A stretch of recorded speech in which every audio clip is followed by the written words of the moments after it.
Hello students, welcome to ई तैयारी। आप लोगों का सबका स्वागत है बेटा ई तैयारी पर। आप सब लोगों की पढ़ाई अच्छी चल रही होगी, प्रिपरेशन आप लोगों ने अच्छे तरीके से कर रहे होंगे। अब हमारे पास जो नेक्स्ट इम्पॉर्टेंट टॉपिक है, चैप्टर है, वो कोरिलेशन है। इसके हम कुछ इम्पॉर्टेंट क्वेश्चंस करने जा रहे हैं। इन क्वेश्चंस को करने के बाद जो हम क्वेश्चंस कर रहे हैं लगभग सब पैटर्न के क्वेश्चंस हमने इसमें इंक्लूड कर रखे हैं। इन क्वेश्चंस को करने के बाद अब ये हम समझ सकते हैं कि एग्जाम में हमारे पास इससे बाहर से क्वेश्चन नहीं आएंगे, ये हम गारंटी के साथ कह सकते हैं। तो यदि आपने इन क्वेश्चंस की अच्छे से प्रैक्टिस कर ली तो आपका कोरिलेशन क्या हो गया, बिल्कुल पक्का हो गया। ठीक है, उसमें आपको कहीं कोई दिक्कत नहीं आएगी। ठीक है, तो कोरिलेशन के क्वेश्चंस अपन स्टार्ट करते हैं बेटा। पहले कुछ थ्योरेटिकल क्वेश्चन है, क्योंकि कोरिलेशन में से थ्योरेटिकल क्वेश्चंस भी आते हैं और प्रैक्टिकल क्वेश्चंस भी आते हैं। न्यूमेरिकल क्वेश्चंस भी आएंगे और थ्योरी के क्वेश्चंस भी आएंगे। थ्योरी के क्वेश्चंस थोड़े से ट्रिकी जरूर होते हैं, लेकिन इनमें टाइम कम लगता है। ठीक है, यहां से हम जो टाइम सेव करते हैं वो हम प्रैक्टिकल क्वेश्चंस में यूज कर सकते हैं। तो थ्योरी के क्वेश्चंस हमारे लिए इंपॉर्टेंट है, इसको हमें कम से कम टाइम में सॉल्व करना आना चाहिए। और साथ ही साथ थोड़े थोड़े कई बार क्वेश्चंस ट्रिकी हो जाते हैं, तो वो ध्यान रखना है कि हमसे कहाँ गलती होती है, उन हमें मिस्टेक्स को क्या करना है बेटा, रिमूव करना है। ठीक है, फर्स्ट क्वेश्चन है, if the plotted points in the diagram in a scatter diagram lies from upper left to lower left. ठीक है, ये कह रहे हैं हमारे पास जो पॉइंट्स हैं वो कहां से कहां मूव कर रहे हैं, अपर लेफ्ट टू लोअर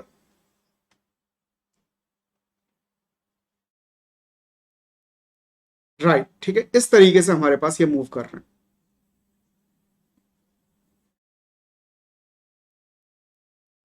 ये हमारे पास लेफ्ट साइड है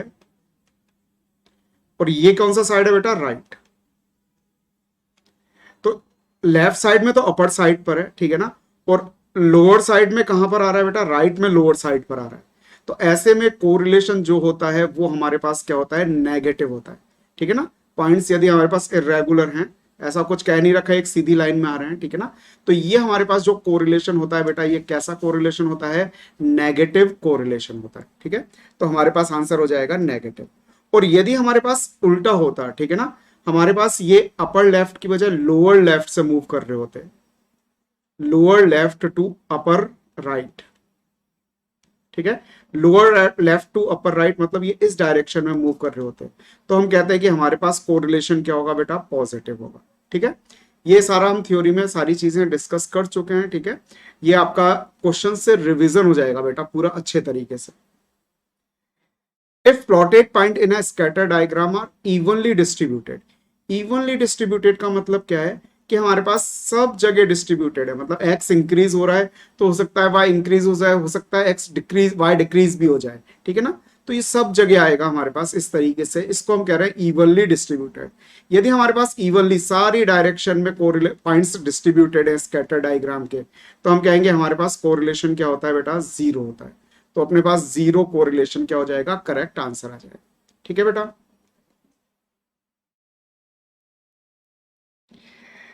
नेक्स्ट क्वेश्चन है हमारे पास, in a scatter diagram if the plotted points lie on a single line, यदि हमारे पास जो भी पॉइंट्स है बेटा वो एक सिंगल लाइन पर जा रहे हैं इस तरीके से, या ऐसे भी तो आ सकते हैं। तो यहां पर हमारे पास आर क्या होता है, नेगेटिव। ठीक है, इस डायरेक्शन में भी मूव कर रहे हैं तो नेगेटिव, लेकिन एक स्ट्रेट लाइन में कर रहे हैं तो वन होगा अपने पास correlation, maximum degree of correlation. और ये अपने पास क्या हो जाएगा, +1 हो जाएगा। तो हमारे पास आंसर +1 भी करेक्ट है और -1 भी करेक्ट है। देखो भाई इन्होंने क्या दे रखा है, इन्होंने क्या रखा है हमारे पास, आइदर ए और बी आंसर है, मतलब परफेक्ट पॉजिटिव होगा और perfect negative. D answer correct है बेटा। The value of correlation coefficient is positive, यदि हमारे पास कोरिलेशन कॉफिशिएंट क्या है बेटा, पॉजिटिव है, then the points in a scatter diagram tends, तो हमारे पास पॉजिटिव में स्कैटर डायग्राम के पॉइंट्स कहां से कहां मूव करते हैं, लोअर लेफ्ट। देखो ये पॉजिटिव है, इसमें lower left to upper right move कर रहे हैं। तो lower left to upper right, ये हमारे पास क्या हो जाएगा बेटा, करेक्ट आंसर आ जाएगा। ठीक है, नेक्स्ट है हमारे पास Pearson's correlation coefficient is used for finding, ठीक है। जो कार्ल पियर्सन का कोरिलेशन कॉफिशिएंट है, ठीक है, वो बेटा हमारे पास कर्विलीनियर और लीनियर टू टाइप का कोरिलेशन होता है, हमने पढ़ा था, ठीक है ना। जो क्लासिफिकेशन है उसमें हम यदि कर्व के बेसिस पर क्लासिफाई करें तो टू टाइप का क्लासिफिकेशन होता है, लीनियर एंड कर्विलीनियर। तो हमारे पास जो पियर्सन कार्ल पियर्सन मेथड है वो सिर्फ और सिर्फ लीनियर कोरिलेशन बताता है, हमें लीनियर रिलेशनशिप बताता है, ठीक है। जो हमारे पास स्कैटर डायग्राम मेथड है, स्कैटर्ड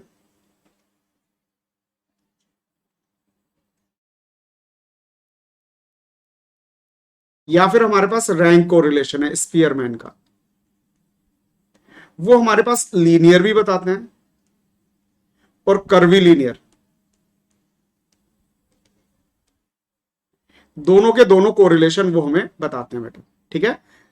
समझ में आ गया। स्कैटर डायग्राम मेथड और रैंक कोरिलेशन स्पीयरमैन वाला, ये दोनों टाइप के हमें कोरिलेशन बताते हैं, साथ ही साथ ये भी याद रखना बेटा, ठीक है। फिर नेक्स्ट क्वेश्चन पे आते हैं, rank correlation the association need not be linear. तो हमारे पास जो रैंक कोरिलेशन है स्पीयरमैन, उसमें जरूरी नहीं है कि हमारे पास कोरिलेशन लीनियर हो, बिल्कुल दोनों हो सकता है बेटा। अभी अभी हमने पढ़ा लीनियर भी हो सकता है और कर्वी लीनियर भी हो सकता है, तो ये स्टेटमेंट बिल्कुल ट्रू है, हमारे पास कोई जरूरी नहीं है कि लीनियर कोरिलेशन ही हो। The minimum value of correlation, minimum value of correlation क्या होती है बेटा, जीरो होती है, ठीक है। मैक्सिमम परफेक्ट कोरिलेशन को मैक्सिमम कहते हैं, और परफेक्ट कोरिलेशन कब माना जाता है, जब या तो +1 हो या -1 हो, ठीक है। इसमें बेटा जो ये माइनस और प्लस साइन है, मैक्स वाले माइनस प्लस साइन नहीं है, जो हम कहें कि माइनस साइन -1 छोटा होता है जीरो से। प्लस माइनस तो केवल डायरेक्शन बता रहे हैं कि हम सेम डायरेक्शन में मूवमेंट कर रहे हैं या अपोजिट डायरेक्शन में मूवमेंट कर रहे हैं, और मैग्नीट्यूड क्या बता रहा है, जो ये नंबर है ये बता रहा है, ठीक है। तो ये तो सबसे ग्रेटर 1 ही हो सकता है, 1 से ग्रेटर तो होता नहीं। तो +1 और -1 तो अपने पास क्या है, परफेक्ट कोरिलेशन है, maximum degree of correlation, and 0 is minimum degree of correlation, ठीक है। मैक्सिमम वैल्यू ऑफ कोरिलेशन पूछा है नेक्स्ट क्वेश्चन में, -1 भी होगा आंसर, +1 भी, दोनों करेक्ट है। ऐसा दे रखा है क्या इन्होंने, नहीं, तो हम नन ऑफ दीज कहते हैं, इनमें से कोई भी करेक्ट नहीं है हमारा, ठीक है ना, क्योंकि हमारे पास आंसर ए और बी दोनों करेक्ट होने चाहिए, या फिर यहां पर ऑप्शन होना चाहिए था A and B both. Next question है, the coefficient of correlation between two variable, ठीक है, can have any unit expressed as the product of units, मतलब दोनों वेरिएबल की अलग अलग यूनिट को हम में एक्सप्रेस करें, it is unit free measure. Correlation तो बेटा हमारे पास एक रेशो होता है, प्योर रेशो है, और वो यूनिट फ्री होता है बेटा, ये ध्यान रखो, ठीक है। इसकी कोई यूनिट नहीं होती, जब भी आप कोरिलेशन कैलकुलेट करोगे जिन वैल्यूज का, उनकी चाहे कुछ भी यूनिट हो, लेकिन कोरिलेशन जो आएगा वो यूनिट फ्री होता है, कोई यूनिट नहीं होती, मीटर सेंटीमीटर ऐसा कुछ भी नहीं लगा होता आगे, ठीक है। नेक्स्ट क्वेश्चन पे आते हैं, if x denotes height of a group of students expressed in centimeter and y denotes the weight expressed in kilogram। तो हम दो जनों के बीच में कोरिलेशन कैलकुलेट कर रहे हैं, लेंथ, ठीक है ना, हाइट और वेट, सेंटीमीटर और हमें किलोग्राम में दे रखा है। Then the correlation coefficient between height and weight, ठीक है, इसकी क्या यूनिट होगी, कोई यूनिट नहीं होगी बेटा। अभी अभी अपन ने पिछले क्वेश्चन में ही पढ़ा है कि ये यूनिट फ्री क्वांटिटी होती है हमारे पास, ठीक है। नेक्स्ट 11th क्वेश्चन देखिए, for finding correlation between two attributes we consider. Attributes qualitative data के लिए अपने पास कोरिलेशन का बेस्ट मेथड कौन सा होता है, स्पीयरमैन रैंक कोरिलेशन, ये हमारा बेटा आंसर हो जाएगा, ठीक है। किसी को कोई दिक्कत। For finding the degree of agreement between about beauty between two जजेस इन अ ब्यूटी कॉन्टेस्ट। तो ब्यूटी का मतलब क्या होगा बेटा, ब्यूटी का मतलब क्या हो गया अपने पास, attributes qualitative data. Qualitative data के लिए हम क्या करते हैं, स्पीयरमैन का रैंक कोरिलेशन यूज करते हैं, तो ये हमारा करेक्ट आंसर हो जाएगा, ठीक है बेटा। समझ में आ रहा है सबको। ये हमारे पास कुछ थ्योरेटिकल क्वेश्चन चल रहे हैं, कोरिलेशन में से बराबर बराबर क्वेश्चंस आते हैं, थ्योरेटिकल और प्रैक्टिकल, ये ध्यान रखना बेटा। थ्योरेटिकल की भी अच्छी वेटेज है कोरिलेशन में, तो अपन सारे क्वेश्चन कर लेंगे तो आपको कोई दिक्कत ही नहीं आएगी। अपन जितने भी क्वेश्चंस हैं अपने पास वो सारे के सारे हम कर लेंगे, आपको कोई दिक्कत नहीं आएगी, कहीं से भी क्वेश्चन आ जाए आप कर पाओगे। बस आप इसे अच्छे तरीके से याद कर लो, अच्छे तरीके से देख लो, ठीक है, फिर आपको कोई प्रॉब्लम नहीं आएगी। नेक्स्ट है when we are not concern with the magnitude of two variables under discussion we consider. ठीक है, हमारे पास जो मैग्नीट्यूड है वो इंपॉर्टेंट नहीं है। तो देखो मैग्नीट्यूड की इंपॉर्टेंस ना तो रैंक कोरिलेशन में होती, क्योंकि इसमें हम तो रैंक देते हैं, ठीक है ना, एग्जैक्ट वैल्यू क्या है उससे हमें कोई मतलब नहीं होता। और ना ही हमारे पास कॉन्करेंट डेविएशन मेथड है, उसमें वैल्यू की इंपॉर्टेंस होती। वहां हम सिर्फ ये देखते हैं वैल्यू इंक्रीज हुई या डिक्रीज हुई, या इंक्रीज हुई या डिक्रीज हुई। ठीक है, तो ऐसे कंडीशन में, ऐसी कंडीशन में हमारे पास जो कोरिलेशन होगा बेटा, वो कौन सा कोरिलेशन होगा, जल्दी बताओ। आंसर हो गया अपने पास रैंक कोरिलेशन, प्रोडक्ट मूवमेंट, ये तो नहीं होगा डेफिनेटली, ये हो जाएगा, ये हो जाएगा कॉनकरेंट। डी ऑप्शन दे रखा है, ए और सी तो होंगे लेकिन डी बी नहीं होगा, तो ये बिल्कुल करेक्ट है, डी आंसर हो जाएगा। ठीक है, question number 14, what is the quickest method for finding correlation. सबसे quick method concurrent deviation method होता है बेटा। ठीक है ना, और ये हम जनरली तब यूज करते हैं जब हमें सिर्फ डायरेक्शन से मतलब हो, मैग्नीट्यूड से यदि मतलब नहीं है हमारे पास, ठीक है, तो हम इसको यूज करते हैं, डायरेक्शन फटाफट कैलकुलेट हो जाती है। Bivariate data are the data collected for, bivariate data क्या होते हैं, जब हमारे पास एक साथ दो टाइप के डेटा चल रहे होते हैं। जैसे सपोज हमने लिया, यहां पर तो लिया हमने मार्क्स एंड मैक्स, ये हमारे पास इस तरीके से चल रहा है। फिर हमने कहा कि मार्क्स एंड स्टेट्स,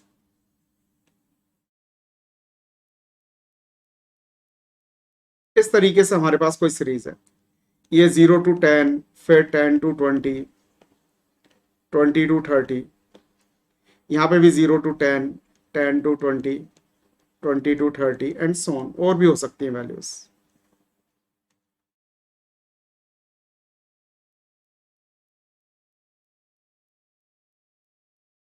ठीक है, तो देखो बेटा हमारे पास यहाँ पर 0 to 10, ठीक है ना, मार्क्स जो है 0 to 10 है, और यहाँ पे भी 0 to 10। सपोज ऐसे 3 स्टूडेंट्स हैं, अरे ये क्या हो गया भाई, सपोज ऐसे हमारे पास 3 स्टूडेंट्स हैं जिनके मार्क्स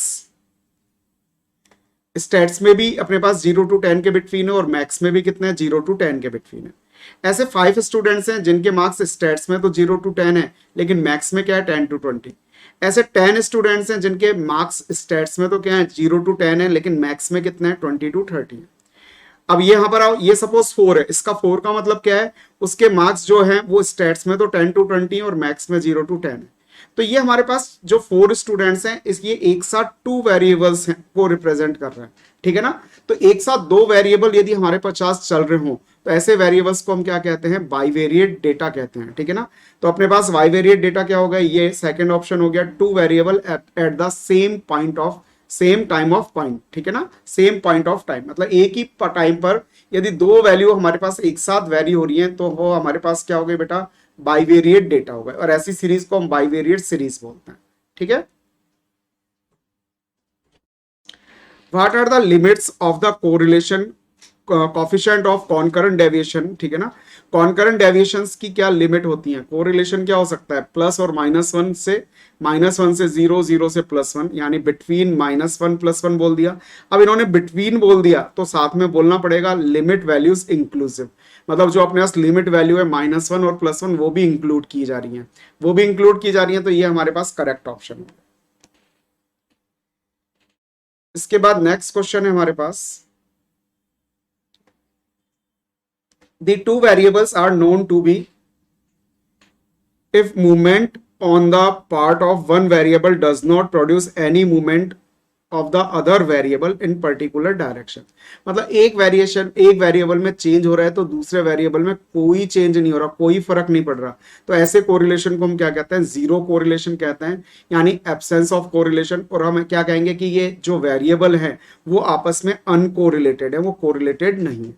तो यदि अपने पास कोरिलेशन 0 है, एक वेरिएबल में चेंज करने पर दूसरे वेरिएबल में कोई इफेक्ट ही नहीं आ रहा है, तो इसका मतलब कोरिलेशन 0 है, और वो वेरिएबल्स क्या होंगे बेटा, अनकोरिलेटेड वेरिएबल्स होंगे। ठीक है, coefficient of correlation is significant. ठीक है। जो हम प्रोबेबल एरर कैलकुलेट करते हैं, प्रोबेबल एरर कैलकुलेट करने का फार्मूला होता है 0.6745 इंटू 1 - r² अपॉन √n। ये बेटा हमारे पास प्रोबेबल एरर कैलकुलेट करने का फार्मूला होता है। ठीक है। तो हमारे पास जो प्रोबेबल एरर है, ठीक है, यदि कोरिलेशन कॉफिशिएंट उसके 6 टाइम्स से ग्रेटर है, r is greater then 6 into probable error, तो हम कहते हैं कि हमारे पास क्या है, कोरिलेशन कॉफिशिएंट सिग्निफिकेंट है, मतलब x और y के बिटवीन सफिशिएंट कोरिलेशन है। ठीक है ना, ये हम कह सकते हैं। ठीक है। और यदि हमारे पास 6 इंटू प्रोबेबल एरर से कम, या फिर हम ऐसा कहते हैं कि यदि r अपने पास प्रोबेबल एरर से भी कम है, तो हम कहेंगे कि x और y वेरिएबल कोरिलेटेड नहीं है, अनकोरिलेटेड है। ठीक है, कोरिलेशन एग्जिस्ट ही नहीं कर रहा है। ठीक है, r डज नॉट एग्जिस्ट। ठीक है बेटा, समझ में आ गया। तो ये इंफॉर्मेटिव चीज है, इसको ध्यान रखना। ये प्रोबेबल एरर कैलकुलेट करने का फार्मूला होता है। इस फार्मूले से हम प्रोबेबल एरर कैलकुलेट कर सकते हैं यदि हमारे पास कोरिलेशन कोएफिशिएंट है और n की वैल्यू है। ठीक है ना। नेक्स्ट क्वेश्चन है, rank of two characteristic by two जजेस are given are in inverse order. ठीक है, यदि इनवर्स ऑर्डर में रैंक दे रखे हैं, मतलब दोनों बिल्कुल अपोजिट चल रहे हैं, बिल्कुल अपोजिट चल रहे हैं, इसका मतलब कोरिलेशन क्या हो गया, नेगेटिव हो गया, अपोजिट का मतलब। और एग्जैक्ट चल रहे हैं, एग्जैक्ट का मतलब मैक्सिमम अमाउंट ऑफ कोरिलेशन, वो क्या होता है, 1 होता है, तो -1 कोरिलेशन हो जाएगा।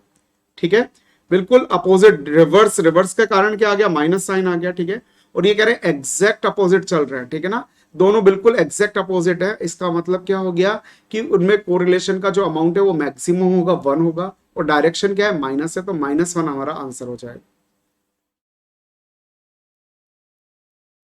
Correlation coefficient between x and y will be negative when, अपने पास नेगेटिव कोरिलेशन कब होता है, व्हेन वन वेरिएबल इंक्रीज और अदर वेरिएबल डिक्रीज। तो यदि हमारे पास x इंक्रीजिंग होगा और y क्या होगा बेटा, डिक्रीजिंग होगा, तो हमारे पास क्या होगा, कोरिलेशन कोएफिशिएंट जो होगा वो क्या होगा बेटा, अपने पास नेगेटिव होगा। समझ गए बेटा।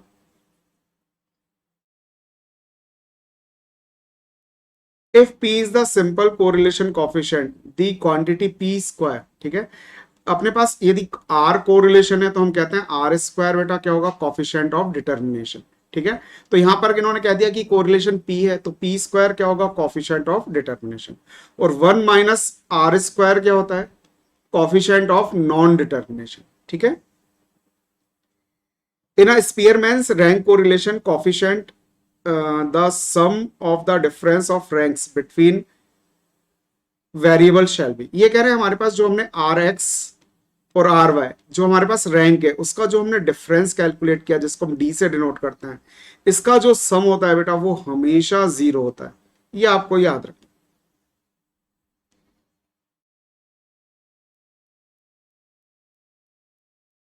नेक्स्ट है, the two variables are known to be. ठीक है, यदि एक में चेंज नहीं हो रहा तो दूसरे में भी चेंज नहीं हो रहा, ये अनकोरिलेटेड है। ये क्वेश्चन रिपीट हो गया, पहले भी सेम यही क्वेश्चन अपन कर चुके हैं। ठीक है,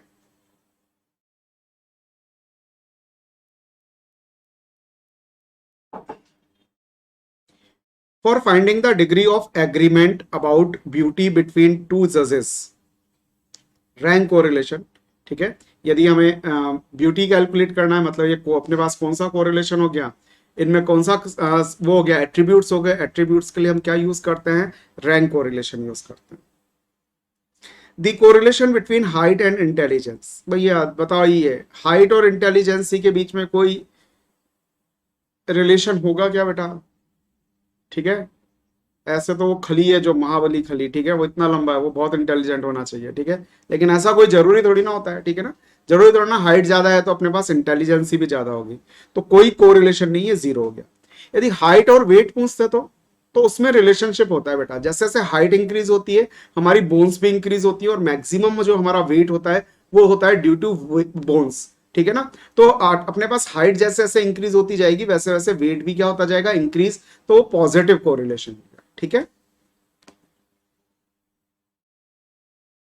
sum of the product of deviation of x and y series from their mean, मतलब ये कह रहे हैं हमारे पास जो सीरीज है उनका मीन से हमने क्या निकाले, डेविएशंस निकाले दोनों सीरीज के, और उनका प्रोडक्ट किया हमने, ठीक है ना।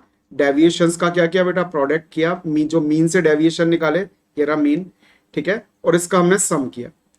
ये हमारे पास क्या आ रहा है, 0 आ रहा है। तो कह रहा है भैया कोफिशिएंट ऑफ कोरिलेशन बताओ। तो कोरिलेशन कोफिशिएंट कैलकुलेट करने का हमारे पास फार्मूला होता है कोवेरियंस, और कोवेरियंस कैलकुलेट करने का फार्मूला होता है x minus x bar into y minus y bar upon n। ये तो कोवेरियंस कैलकुलेट करने का फार्मूला है। और standard deviation of x standard deviation of y multiply कर देंगे तो हमारे पास क्या आ जाएगा, कोरिलेशन का फार्मूला आ जाएगा। अब देखो क्वेश्चन में जो हमें कह रखा है वो ये कह रखा है कि अपने पास जो ये न्यूमरेटर है, ठीक है, ये 0 है, ये 0 है, तो क्या r भी 0 हो जाएगा, क्या बिल्कुल 0 हो जाएगा। तो हम कहेंगे कि हमारे पास जो r है कोरिलेशन कोफिशिएंट, उसकी वैल्यू क्या होगी बेटा, 0 होगी। समझ गए क्या।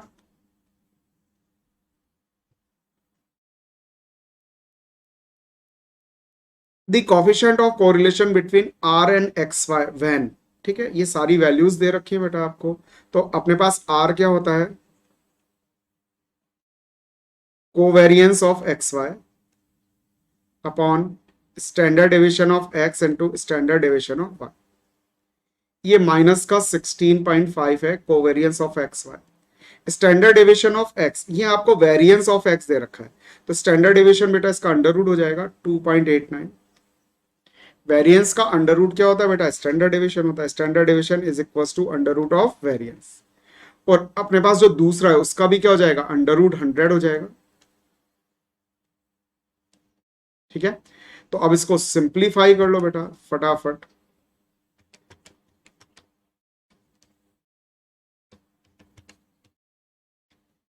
तो ये हमारे पास हो गया माइनस का 16.5 अपॉन ये 289 आ जाएगा, और 289 का अंडर रूट होता है 17।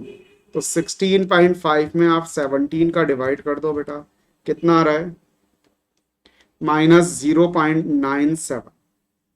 ये ए आंसर आ जाए।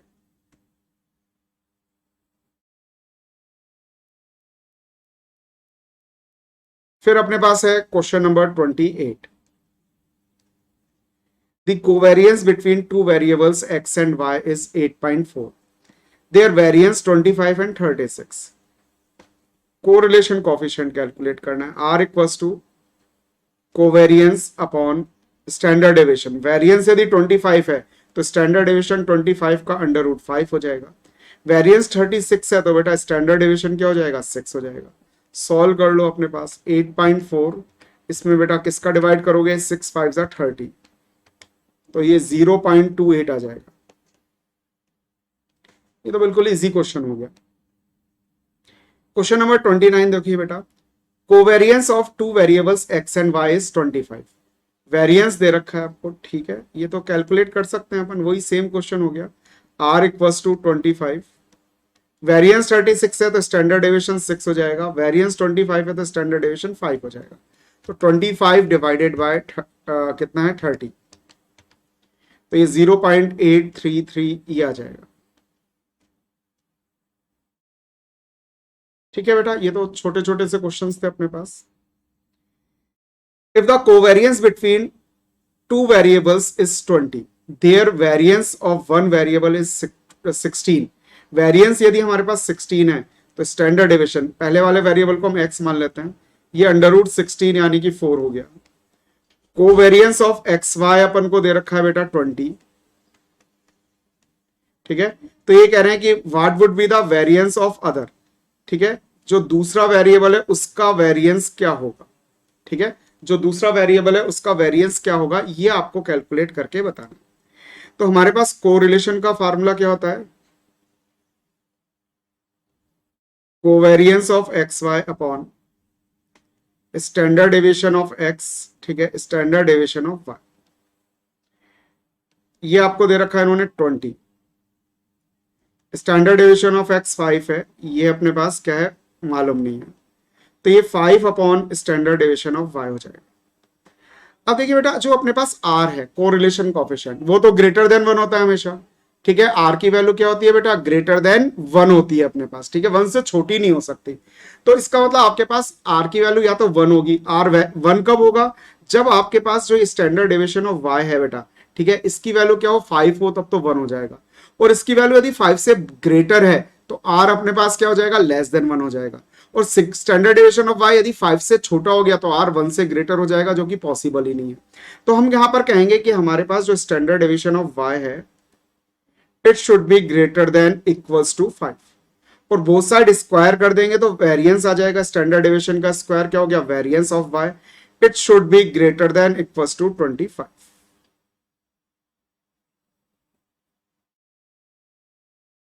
ठीक है बेटा। तो हमारे पास जो भी स्टैंडर्ड डेविएशन है, ठीक है ना, वो क्या होना चाहिए, 25 से ग्रेटर या उसके इक्वल होना चाहिए। अब देखो ऐसा क्या आपको ऑप्शन दे रखा है क्या, देखो ऐसा तो कोई ऑप्शन ही नहीं है। हमारा जो आंसर आया कैलकुलेट होकर के, variance of y is greater than equals to 25, ऐसा हमारे पास कोई ऑप्शन नहीं है। अब हम एक एक ऑप्शन को देखते हैं बेटा।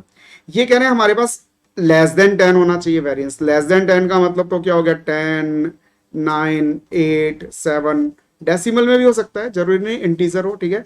लेकिन ये सारी वैल्यूज हो गई अब दी अपने पास वेरिएंस की, तब तो आर क्या हो जाएगा, ग्रेटर देन 1 हो जाएगा, ठीक है। तो ये तो हमारे पास पॉसिबल नहीं है, समझ में आ गया। अब हमारे पास ये कह रहे हैं कि मोर देन 1.25, मोर देन 1.25 में तो 2, 3, 4, 5 सब वैल्यू आएंगी, लेकिन हमें तो 25 से ग्रेटर चाहिए, ठीक है ना। तो ये भी हमारे पास सही नहीं हुआ। फिर ये मोर देन 10 वाला है, मोर देन 10 में तो 11, 12, 13, 14 आ जाएंगी। तो 11, 12, 13, 14 इसको सेटिस्फाई कर रही है क्या, नहीं कर रही। ये तो कह रहा है भैया 25 से ग्रेटर होना चाहिए। फिर अपने पास ए ऑप्शन आया कि मोर देन 100। अब जो भी मोर देन 100 वैल्यू होगी, क्या वो ग्रेटर देन 25 होगी क्या, मोर देन 25 होगी क्या, बिल्कुल होगी भैया। जो 100 से ग्रेटर वैल्यू है वो 25 से तो ग्रेटर होगी ना बेटा, हर कंडीशन में। तो ये हमारे पास क्या हो गया, करेक्ट आंसर। अब जरूरी नहीं है आपको हमेशा आंसर यही मिले कि ग्रेटर देन 25, अब आपको आंसर डिफरेंट फॉर्म में दे दिए, अब आपको बताना है करेक्ट आंसर कौन सा है। तो ये बेटा एक इंपॉर्टेंट क्वेश्चन हो गया अपना, ठीक है बेटा। नेक्स्ट क्वेश्चन देखिए क्या है, नेक्स्ट क्वेश्चन पढ़िए बेटा फटाफट, क्या है, कैलकुलेटिव आ गया अब अपने पास। अब अपने पास कैलकुलेटिव क्वेश्चंस आते जा रहे हैं। अभी तक अपन ने जो क्वेश्चंस किए थे वो ज्यादातर बेटा क्या थे, अपने पास थियोटिकल थे, लेकिन अब हमारे पास जो क्वेश्चंस आ रहे हैं वो क्या आ रहे हैं बेटा, कैलकुलेटिव आ रहे हैं। तो अब इनको देखो ध्यान से करना, इनमें थोड़ा सा टाइम ज्यादा लगता है, ठीक है।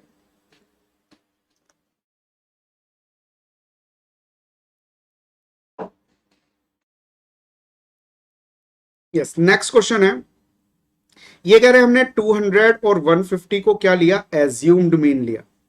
अब एज्यूम्ड मीन लिया तो एज्यूम्ड मीन से डेविएशंस हम कोरिलेशन कैलकुलेट करते हैं, उसका फार्मूला हमें लिख लेना चाहिए, summation of dx dy minus summation of dx into summation of dy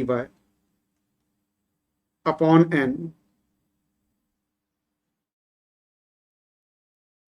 upon under root summation of dx square minus summation of dx का होल स्क्वायर अपॉन n। और यही सेम वैल्यू किसके लिए हो जाएगी बेटा, y के लिए।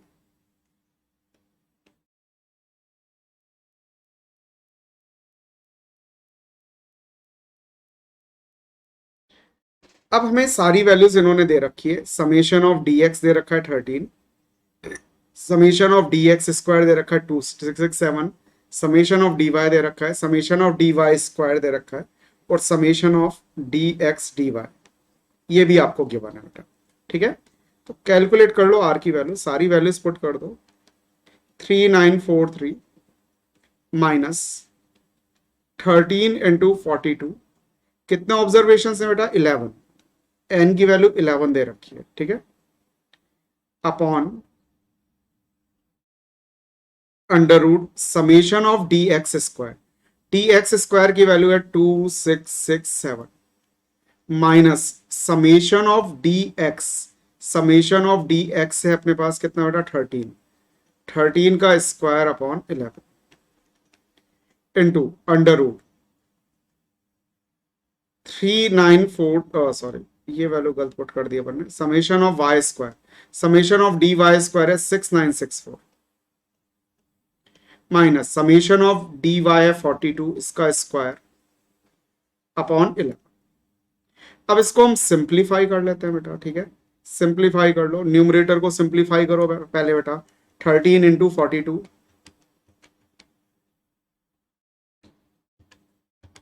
इसमें किसका डिवाइड करोगे, 11 का डिवाइड करोगे, और इसको लेस करोगे किसमें से बेटा, 3943 में से।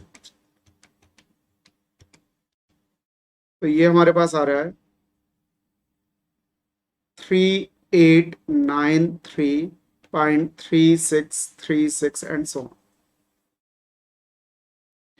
ऐसे ही हम डिनोमिनेटर को सॉल्व कर लें। डिनोमिनेटर को सॉल्व करेंगे तो 13 का स्क्वायर आ रहा है 13 इंटू 13 डिवाइडेड बाय 11, ठीक है। और इसको 2667 में से लेस कर दो, 2667 में से इसको लेस कर देंगे, ठीक है। अंडर रूट कैलकुलेट कर लेंगे अपन, तो हमारे पास आएगा ये 51.4940 मल्टीप्लाई। ऐसे इसको सॉल्व कर लो बेटा, सिंपल कैलकुलेटर का कैलकुलेशन है। 42 का स्क्वायर करो, 11 का डिवाइड करो, ठीक है ना, माइनस का 6964, ठीक है। और इसका क्या ले लो बेटा, अंडर रूट ले लो, तो ये 82.248 आ गया अपने पास, ठीक है।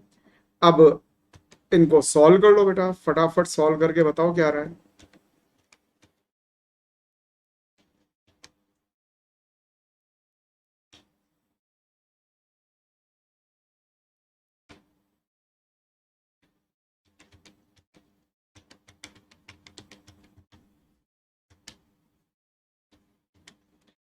पे 0.9166 ये बेटा हमारे पास आंसर है। अब इसका देखो बेटा, नियरेस्ट आंसर क्या है हमारे पास, 0.92 है, ठीक है। इन सारे ऑप्शंस में जो नियरेस्ट है राउंड ऑफ कर दिया बेटा, 0.9166 को हम राउंड ऑफ करेंगे तो 0.92 आ जाएगा। तो ये हमारे पास क्या हो गया बेटा, कोरिलेशन कैलकुलेट करने के फार्मूले में पुट किया सिर्फ, और हमारे पास वैल्यू आ गई। सीरीज नहीं देंगे आपको कभी भी, आपको क्या करेंगे बेटा, इस तरीके से वैल्यूज दे देंगे, आपको बस फार्मूले में पुट करना आता है या नहीं आता है ये चेक करेंगे। तो इसका ये आंसर आ गया, इस तरीके से कैलकुलेट करना है, कैलकुलेटर अलाउड है, कैलकुलेशन में कोई दिक्कत नहीं होनी चाहिए, इजीली आंसर आ जाएगा। लेकिन एक चीज और ध्यान रखो बेटा, ये हमें एज्यूम्ड मीन से डेविएशन दे रखा है, ठीक है। लेकिन हम एक चांस ले सकते हैं, और वो चांस क्या है हमारे पास बेटा, हमने क्या किया, इस क्वेश्चन को सॉल्व कर दिया जब हम डेविएशन एक्चुअल मीन से लेते हैं। जब हम डेविएशन एक्चुअल मीन से लेते हैं तो बेटा हमारे पास जो फार्मूला होता है वो क्या होता है, देखो जल्दी से बताओ। ये होता है क्या, R equals to summation of dx dy upon under root summation of dx square into summation of dy square. अब समेशन ऑफ dx dy आपको दे रखा है 3943 अंडर रूट 2667 इंटू 6964। सॉल्व कर लो इसको, 2667 इंटू 6964, ठीक है। इसका अंडर रूट निकाल लिया तो ये अपने पास 4309 समथिंग आ रहा है, 3943 डिवाइडेड बाय 4309.638।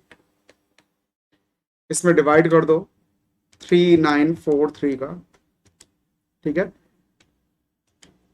मतलब 3943 में इसका डिवाइड करो तो ये हमारे पास आ रहा है बेटा लगभग 0.9149 आ रहा है।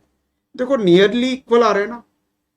करेक्ट तो बेटा ये है हमारे पास, जो हमने पहले क्या किया है करेक्ट तो ये है, लेकिन हमने अप्रोक्सीमेट कैलकुलेट करने के लिए यहाँ, क्योंकि ये वाला फार्मूला ज्यादा लंबा होता है, तो हमने क्या किया, अपना वो वाला फार्मूला यूज कर लिया जिस जब हम डेविएशंस किससे लेते हैं बेटा, अर्थमेटिक मीन से लेते हैं। तो जब अर्थमेटिक मीन से डेविएशंस लेते हैं तो हमारे पास ये वाला फार्मूला होता है, थोड़ा छोटी कैलकुलेशन हो गई, और हमने इससे कैलकुलेट किया तो भी हमें नियरेस्ट आंसर मिल गया 0.92। देखो बाकी हमारे पास इससे काफी दूर दूर है, ठीक है। तो अब अपने पास ये एक शॉर्टकट मिल गया कि हमारे पास ये एज्यूम्ड मीन डेविएशन का क्वेश्चन आ भी जाए तो हम इसको किससे कर लेंगे बेटा, जो हमारे पास मेथड होता है जिसमें हमें डेविएशंस किससे दे रखे होते हैं, अर्थमेटिक मीन से। मतलब dx यहाँ पर होता है x माइनस एक्स बार, और dy क्या होता है बेटा y माइनस वाई बार। ये फार्मूला पढ़ा है ना बेटा, ठीक है। तो इस फार्मूले से भी आप कर सकते हो, हमारा आंसर सेम आएगा। हाँ, आंसर बहुत पास पास हो, आपको 4 डिजिट में आंसर दे रखे हो तब दिक्कत है, लेकिन आपको 2 डिजिट में आंसर दे रखे हैं डेसिमल के बाद, तो आप इस मेथड से भी कर सकते हो, अप्रोक्सीमेटली सही आंसर आ जाएगा आपका। ठीक है बेटा। नेक्स्ट है, if the sum of the squares of rank difference in mathematics and physics marks of 10 students, n की वैल्यू 10 दे रखी है, रैंक के डिफरेंस के स्क्वायर्स का सम दे रखा है हमें 22, coefficient of rank correlation calculate करना है। फार्मूला होता है 1 minus 6 summation of d square upon n into n square minus 1 minus 6 into summation of d square यानी 22 अपॉन एन 10 इंटू 10 का स्क्वायर 100, 100 माइनस 1 99, 1 माइनस। ठीक है, अब इसको सिंप्लीफाई कर लो। ठीक है, 6 मल्टीप्लाई बाय 22, इसमें आप डिवाइड कर दो बेटा, 6 मल्टीप्लाई बाय 22, और इसमें हमें डिवाइड करना है 990 का। ठीक है, और 1 में से लेस कर दो, तो 0.8667, ये डायरेक्ट लिख रहे हैं बेटा, ये आ रहा है 0.866, राउंड ऑफ कर दिया 7, ये हमारे पास आंसर आ जाए। ठीक है, 8666 आ रहा है, इन्होंने पहले राउंड ऑफ कर दिया, कैसे भी राउंड ऑफ कर दो। ठीक है, तो ये हमारे पास रैंक कोरिलेशन का बिल्कुल सिंपल क्वेश्चन है। ये रैंक कोरिलेशन के क्वेश्चंस तो इजी होते हैं, बस एक पर्टिकुलर टाइप के थोड़े से टफ होता है, उसका भी अपने पास एक शॉर्ट मेथड है, चिंता मत करो आप। 10 पेयर ऑफ ऑब्जर्वेशंस, हमारे पास 10 पेयर ऑफ ऑब्जर्वेशंस हैं। Number of कॉनकरेंट deviation was found 4, number of कॉनकरेंट deviation कितने, 4 है। What is the value of coefficient of कॉनकरेंट deviation, तो कॉनकरेंट डेविएशन आपको कैलकुलेट करना है। तो यहां पर बेटा एक तो m आता है अपने पास, वो होता है n-1, तो वो हो जाएगा 9। फार्मूला क्या होता है हमारे पास, r c equals to plus minus under root plus minus 2c minus m upon m।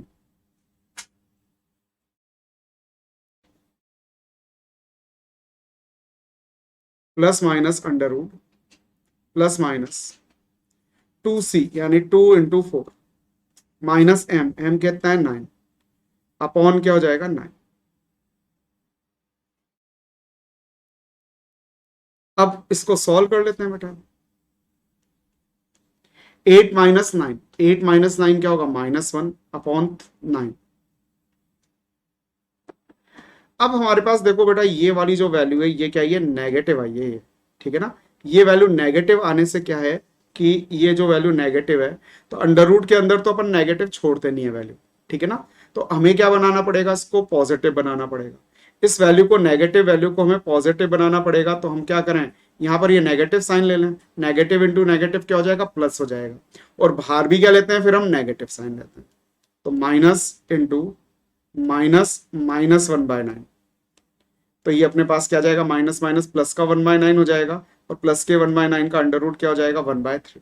तो हमारे पास स्टैंडर्ड जो कोरिलेशन है बेटा वो क्या हो गया, -1/3 हो गया। समझ में आ गया क्या, कोई दिक्कत इसमें? जो अंदर साइन लेंगे वो ही बाहर साइन लेंगे। अंदर सपोज ये वैल्यू अपने पास प्लस का 1/9 आती तो अंदर प्लस वैल्यू लेते, बाहर भी क्या लेते बेटा, प्लस वैल्यू लेते। नेक्स्ट क्वेश्चन है अपने पास, ये वही एज्यूम्ड इन वाला आ गया 69 और 112 को। तो मैंने आपको इसको एक शॉर्ट मेथड बताया था कि आप तो डायरेक्ट ये वाला फार्मूला लगा दो, summation of dx dy upon under root summation of dx square into summation of dy square. यानी जब हम अर्थमेटिक मीन से डेविएशंस कैलकुलेट करते हैं तो इससे लगा दो, इससे भी अप्रोक्सीमेट आंसर मिल जाएगा, मतलब अपना तो काम हो जाएगा बेटा। करेक्ट तो वही वाला है लंबा वाला, ठीक है ना, लेकिन ये अप्रोक्सीमेट है अपने पास। ठीक है, अब अपन को summation of d x square दे रखा है, क्या इन्होंने 1475 दे रखा है, और summation of d y square 3468 दे रखा है। दोनों को सॉल्व कर लो बेटा, 1475 मल्टीप्लाई बाय 3468, ठीक है, और इसका क्या ले लो आप, अंडर रूट ले लो। ठीक है, तो अपने पास 2261 आ रहा है, और इसका इसमें डिवाइड कर दो, फटाफट डिवाइड करके बताओ बेटा, 2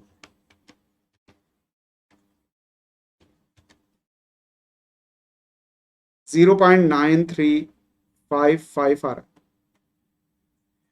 अब देखो ये हमारे पास जो कोरिलेशन आ रहा है और बाकी ऑप्शंस में देखो, तो हम इजीली कह सकते हैं ये हमारा आंसर होगा। और हमें मालूम है क्योंकि हमने मेथड फार्मूला थोड़ा सा इजी वाला लगाया है, एग्जैक्ट वाला नहीं लगाया, तो आंसर तो थोड़ा सा डिफर करेगा ही करेगा। लेकिन हमें पता चल रहा है कि हमारा सही आंसर कौन सा होगा, क्योंकि बाकी और तो बहुत ही आगे पीछे हैं वैल्यूज। ठीक है, तो ये हमारे पास एक करेक्ट आंसर हो जाएगा। और एग्जैक्टली कैलकुलेट करना चाहते हो तो अपना ये वाला फार्मूला लगा लो, अपन ने अभी किया था ना बेटा क्वेश्चन, ये वाला फार्मूला अप्लाई कर दो, इससे आपको एग्जैक्ट आंसर मिल जाएगा। ठीक है बेटा। The sum of the squares of deviation of rank is 50। Difference of rank के स्क्वायर्स का सम कितना है? 50 है। नंबर ऑफ आइटम्स मतलब n की वैल्यू कितनी है? 8 है। रैंक कोरिलेशन आपको कैलकुलेट करना है, ये तो बेटा आप करो। आपको r इक्वल टू होता है 1 minus 6 summation of d square upon n into n square minus 1। ठीक है, ये क्वेश्चन आप खुद करें, आंसर आपके सामने है ही, आंसर आ जाएगा बेटा। अब ये क्वेश्चन बेटा अच्छा है, ये क्वेश्चन बहुत अच्छा है। 36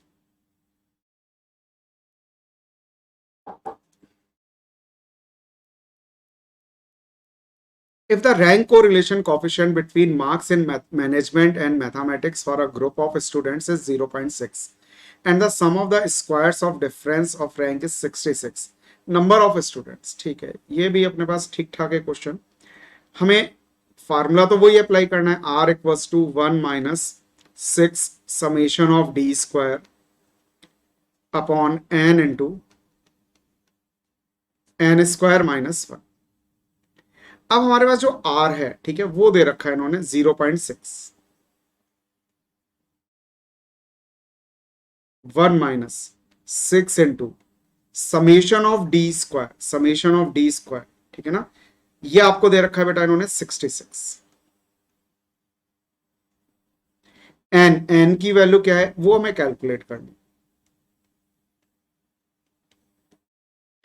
अब बेटा यहाँ समस्या क्या है, यदि हम इसको प्रॉपर मेथड से सॉल्व करते हैं और n को मल्टीप्लाई करते हैं तो एक क्यूबिक इक्वेशन आ जाएगी। अब क्यूबिक इक्वेशन सॉल्व करना इतना इजी नहीं होता, टाइम कंज्यूमिंग होता है थोड़ा सा, ठीक है ना, और थोड़ा सा टफ भी होता है अपने पास। तो हम इसको क्यूबिक इक्वेशन में नहीं जाकर के हम क्या करते हैं, ऑप्शन से वैल्यूज पुट करके देख लेते हैं। हम डायरेक्ट, हमें क्योंकि सही ऑप्शन मालूम है, हम डायरेक्ट सही वैल्यू पुट करके देख लेते हैं। एन की वैल्यू हम 10 पुट करके देख लेते हैं, LHS RHS बराबर आना चाहिए।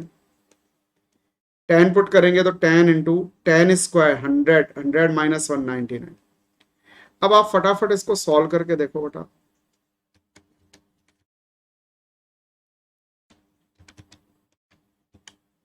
तो ये हमारे पास आ रहा है 1 माइनस 0.4 और 1 माइनस 0.4 क्या होता है? 0.6। तो 0.6 इक्वल्स टू 0.6 आ गया। कब? जब हमने n की वैल्यू क्या पुट की? 10 पुट की। तो ये हमारे पास क्या हो गया बेटा? करेक्ट आंसर हो गया। ऑप्शन से करेंगे बेटा अभी हाँ करके। यदि हम क्वाड्रेटिक इक्वेशन बना के सॉल्व करने बैठ गए तो अपने 4-5 क्वेश्चन छूट जाएंगे इसके कारण। ठीक है, लिमिटेड टाइम है क्योंकि अपने पास। The coefficient of rank correlation of marks obtained by 10 students in English and economics was found to be 0.5। ये कह रहे हैं कि हमारे पास coefficient of rank correlation, ठीक है ना, of marks obtained by 10 students in English and economics was to be 0.5। It was later discovered that the difference in ranks in the two subjects obtained by one student was wrongly taken as 3 instead of 7। The correct coefficient of correlation calculate करना है। ठीक है, question क्या है बेटा? हमारे पास 10 students हैं। कितने स्टूडेंट्स हैं बेटा? 10 स्टूडेंट्स हैं। और हमने क्या किया, इनका कोरिलेशन कैलकुलेट किया, ठीक है ना, और हमारे पास कोरिलेशन क्या आ रहा है? रैंक कोरिलेशन 0.5 आ रहा है। अब ये कह रहे हैं कि हमने क्या किया, रॉन्ग रैंक ले ली, मतलब रॉन्ग डिफरेंस ऑफ रैंक ले लिया, रॉन्ग डी ले लिया इन्होंने। और लेना क्या चाहिए था? 3 की जगह इंस्टेड 3 इंस्टेड ऑफ 7, मतलब हमने गलती से 3 ले लिया इंस्टेड ऑफ 7, मतलब करेक्ट डिफरेंस ऑफ रैंक हमारे पास क्या है? 7। तो ये कह रहे हैं भैया ऐसा यदि हमने ये रॉन्ग लिया तो क्या हमारे पास ये कोरिलेशन जो कैलकुलेट किया ये भी रॉन्ग आ गया क्या? बिल्कुल ये रॉन्ग आ गया। अब हमें करेक्ट कोरिलेशन कॉफिशिएंट कैलकुलेट करना है। क्या कैलकुलेट करना है बेटा? करेक्ट कोरिलेशन कॉफिशिएंट आपको कैलकुलेट करके बताना है। समझ में आ गया बेटा?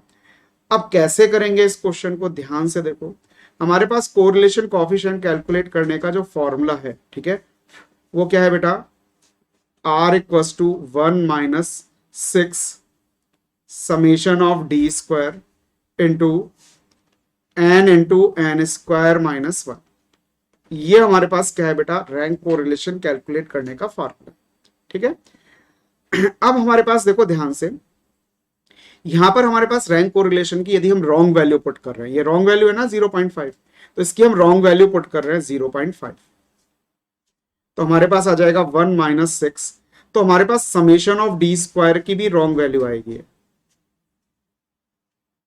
ये रॉन्ग आएगी ना। जब कोरिलेशन रॉन्ग है तो ये भी रॉन्ग होगा। एन में तो कोई रॉन्ग हो नहीं सकता। एन हमारे पास कितना दे रखा है, कितना ऑब्जर्वेशन?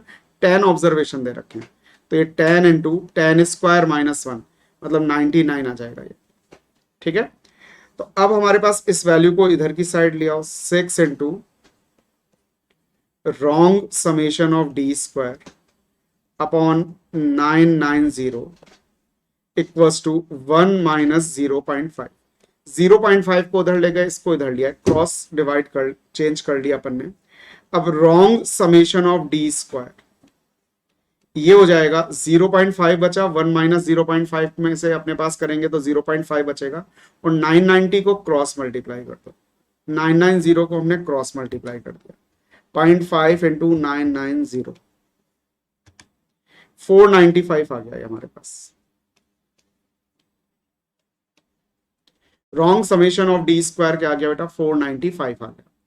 अब हमें क्या करना है? करेक्ट वैल्यू निकालनी है। करेक्ट मतलब correct summation of d square. तो ये जो हमारे पास 495 है, हमारे पास रॉन्ग डिफरेंस ऑफ रैंक क्या थी? 3, लेकिन यहां हमने समेशन ऑफ डी स्क्वायर निकाल रखा है, मतलब रैंक क्या डिफरेंस का स्क्वायर ऐड कर रखा है। मतलब इसमें 495 में 3 का स्क्वायर ऐड है, तो पहले तो उस 3 के स्क्वायर को हटाना पड़ेगा हमें, ठीक है। जो रॉन्ग वैल्यू है बेटा वो हटानी पड़ेगी ना अपन को, तभी तो अपन करेक्ट कर पाएंगे वैल्यू को। तो हमारे पास क्या है? रॉन्ग वैल्यू जो 3 है उसका स्क्वायर ऐड है यहाँ पर, तो उसका स्क्वायर सब्ट्रैक्ट कर दिया, और उसकी जगह हमें क्या करना है? करेक्ट वैल्यू का स्क्वायर क्या करना है? ऐड करना, ठीक है। तो अब इसको सॉल्व कर लो बेटा, क्या आएगा हमारे पास सॉल्व करके? 535 आ रहा है, ठीक है। अब अपने पास करेक्ट कोरिलेशन क्या हो जाएगा? 1 - 6 समेशन ऑफ डी स्क्वायर की correct value 535 upon n into n square -1। इसको फटाफट सॉल्व कर लो और बताओ बेटा क्या आ रहा है।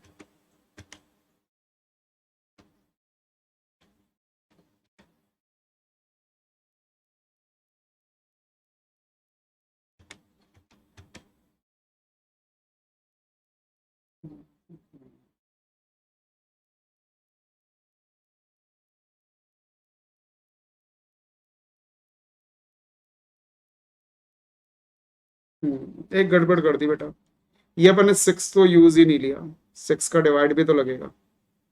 थोड़ा सा बेटा इसको करेक्ट कर लो। ये बेटा एक कैलकुलेशन में ये पॉइंट रह गया था, 495 डिवाइडेड बाय 6, ये अपने पास आ रहा है 82.5, ठीक है। अब हमारे पास correct summation of d square calculate कर रहे हैं, तो ये 82.5 है, ठीक है। इसमें इसको सिंप्लीफाई करेंगे, बाकी तो सेम चीज है। तो ये हमारे पास जो वैल्यू आएगी बेटा ये आएगी 122.5। कितनी आ रही है बेटा? ये 122.5। बस अब ये वैल्यू चेंज कर दो यहां पर 122.5। अब सॉल्व करके बताइए।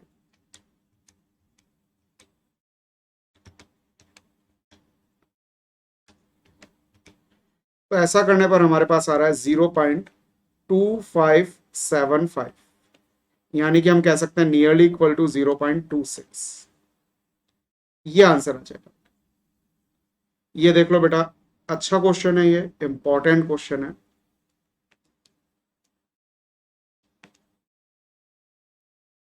ठीक है। तो हमने क्या किया बेटा, फार्मूले में पहले जो हमारे पास फार्मूला था, ये हमारे पास फार्मूला है कोरिलेशन कैलकुलेट करने का, ठीक है। इसमें हमने क्या किया, पहले सारी वैल्यूज पुट की। तो ऐसा करने पर हमारे पास सॉल्व करने पर 82.5 आ क्या आ रहा है, समेशन ऑफ डी स्क्वायर की रॉन्ग वैल्यू आ रही है। अब रॉन्ग वैल्यू को करेक्ट करना है तो रॉन्ग ऑब्जर्वेशन का स्क्वायर सब्ट्रैक्ट कर दो, करेक्ट ऑब्जर्वेशन का स्क्वायर क्या कर दो, ऐड कर दो। तो वो चीज हमने यहाँ पर कर दी। ठीक है, तो हमारे पास correct value summation of d square ये आ गया। अब आर है अपने पास कोरिलेशन कोफिशिएंट, ठीक है, वो हमारे पास ये आ जाएगा, r equal to 1 - 6 summation of d square upon n into n square -1। तो इसको सॉल्व किया तो हमारे पास 0.26 एक करेक्ट वैल्यू। ठीक है बेटा, कोई दिक्कत इसमें? अब जो ये क्वेश्चन है इसको सॉल्व करने का हमारे पास एक शॉर्ट मेथड भी है। ठीक है, शॉर्ट मेथड क्या है बेटा, ध्यान से देखना, इंपॉर्टेंट है। ठीक है ना, शॉर्ट मेथड में हम क्या करते हैं बेटा, इस फार्मूले का सिर्फ हम ये वाला पार्ट यूज करते हैं। मतलब कौन सा, 6 summation of d square upon n into n square -1, ये वाला हम पोर्शन यूज करेंगे। एन की वैल्यू, ये शॉर्ट मेथड है बेटा, ध्यान रखना। अब इस शॉर्ट मेथड में किंतु परंतु मत लगाना, सर ये क्यों हुआ और ऐसा क्यों हुआ। बस इसको देख लो, सीख लो कैसे आया, ये क्या करना है अपन को, बस ये सीख लो कैसे हुआ। ये तो हमने इस प्रॉपर मेथड में बता ही दिया ना बेटा। ठीक है ना, अब देखो हमारे पास यहां पर क्या है बेटा, ये समेशन ऑफ डी स्क्वायर की वैल्यू हमें कैलकुलेट करनी है। तो समेशन ऑफ डी स्क्वायर जो है अपने पास, इसको हम कैलकुलेट करते हैं रॉन्ग, अपने पास जो डी है उसका स्क्वायर माइनस करेक्ट डी का स्क्वायर। रॉन्ग डी हमारे पास क्या है बेटा, 3 का स्क्वायर माइनस ये 7 है, 7 का स्क्वायर। तो ये हमारे पास 9 - 49 माइनस के 40 आ गए। अब हम क्या करते हैं, ये डी की वैल्यू जो है वो यहां पुट कर देते हैं। ठीक है ना, 6 इंटू -40 अपॉन एन कितना है बेटा, 10 इंटू 10 स्क्वायर -1, 100 -1 99। तो समेशन ऑफ डी स्क्वायर की वैल्यू और एन की वैल्यू यहां पुट कर दी बेटा अपन ने। ठीक है, समझ में आ रहा है ना बेटा। ठीक है, अब इसको सॉल्व करके देखो क्या आ रहा है, जल्दी से बताइए। इसको सॉल्व करने पर हमारे पास आ क्या रहा है, तो हम इसको सॉल्व करेंगे तो ऊपर तो हो गया 240, 6 इंटू 40 क्या हो गया, 240 हो गया। 240 डिवाइडेड बाय इसका 990 का डिवाइड कर दो, तो ये हमारे पास आ रहा है माइनस का 0.24 एंड समथिंग, राउंड ऑफ कर दिया तो 0.24 हो गया। अब जो ये वैल्यू आई 0.24, इसको हम क्या करते हैं, जो हमारे पास रॉन्ग कोरिलेशन कोफिशिएंट दे रखा है 0.5, इसमें ऐड कर देते हैं। इसमें क्या कर देते हैं, ऐड कर देते हैं। तो हमारे पास करेक्ट रैंक कोरिलेशन क्या हो जाएगा, रॉन्ग रैंक कोरिलेशन प्लस ये जो भी वैल्यू आई विद साइन, माइनस का 0.424 आया तो माइनस का 0.24। तो ये तो हमारे पास 0.5 है बेटा, देखो ध्यान से। ठीक है, और ये माइनस का 0.24 हो जाएगा। तो 0.5 में से 0.24 को लेस करोगे तो 0.26 हो गया। क्या, ये हमारा आंसर आ गया। तो ये एक हमारे पास शॉर्ट मेथड हो गया, फटाफट इस मेथड से कैलकुलेट कर सकते हैं। ठीक है ना, ये मेथड अब आपको यूज में लेना है बेटा, समझ में आ गया। अभी अपन एक बात और क्वेश्चन करेंगे और परफेक्ट हो जाओगे इसमें। ठीक है, तो हमें इतना बड़ा मेथड नहीं करना, ये शॉर्ट मेथड से अपन को क्वेश्चन करना। फिर नेक्स्ट क्वेश्चन है, the coefficient of correlation between x and y series from the following data. आपको डेटा दे रखे हैं, नंबर ऑफ ऑब्जर्वेशन, मतलब एन की वैल्यू दे रखी है इन्होंने। ठीक है ना, 15 दे रखी है एन। अर्थमेटिक मीन, ये एक्स सीरीज का अर्थमेटिक मीन हो गया, ये वाई सीरीज का अर्थमेटिक, सॉरी स्टैंडर्ड डेविएशन का साइन बना दिया, अर्थमेटिक मीन है ये। तो एक्स सीरीज का अर्थमेटिक मीन एक्स बार हो गया, वाई सीरीज का अर्थमेटिक मीन क्या हो गया, वाई बार हो गया। Standard deviation of x, standard deviation of y. ठीक है, sum of the squares of deviation from mean, summation of x minus x bar का होल स्क्वायर दे रखा है, वाई माइनस वाई बार का होल स्क्वायर दे रखा है। अब इन्होंने क्या कह रखा है कि product of deviations of x and y series from their respective mean. जो ये वैल्यू है ये क्या कह रखा है बेटा, रेस्पेक्टिव मीन से डेविएशंस और उनका प्रोडक्ट। ठीक है ना, और उनका सम। ठीक है, डेविएशंस के प्रोडक्ट का सम, ये आपको दे रखा है 122। ठीक है, summation of x minus x bar का होल स्क्वायर, यानी कि summation of d x square, ये दे रखा है 136, ये रहा। ठीक है, sum of the squares of deviation from their mean, और आपको दे रखा है summation of y minus y bar का होल स्क्वायर, यानी कि summation of d y square, ये 138 दे रखा है, और ये हमारे पास हो गया summation of d x d y. तो सबसे पहले तो हम आर कैलकुलेट करेंगे, ठीक है ना, कोरिलेशन कोफिशिएंट कैलकुलेट करना है। तो आर कैलकुलेट करने का फार्मूला, यदि हमें अर्थमेटिक मीन से डेविएशंस दे रखे हो तो बेटा यही होता है ना फार्मूला,